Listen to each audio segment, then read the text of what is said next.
balemi ba Mitval ba angwa gampe ke go gakala ga go kgaogakgaoga ga mohlagase o dumela hlobelo ye e sentše ditlavekelo tša go tlhwekiša metsi. We're very concerned about what's happening in the area with regards to the water quality as a result of pollution. Mašimo a dihectare tše 120 ga a sa tšweletša selo.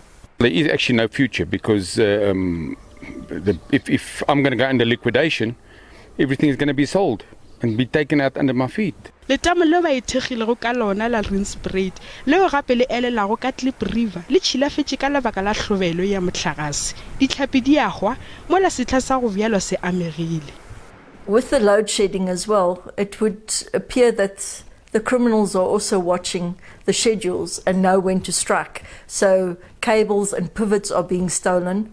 Ba Agri-SA ba re ge kgaotšo ya kabo ya mohlagase e tšwela pele kwano ya segwera go di romelwa ntle e ka amega fa go ka itemogela go tlhokego ya dijo. Kgaotšo ya kabo ya meetse le yona e gakatša maemo a.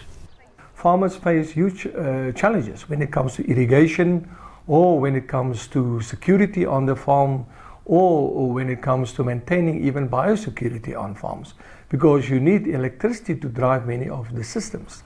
Timana ye e tla fiwa šedi Congress ya matšatši ya mabedi ya Agri-SA ka la bone le la bohlano la beke ye. Fa mopresidente Cyril Ramaphosa a letetše go boledišana le balemi ka ditharollo lefapheng la temo.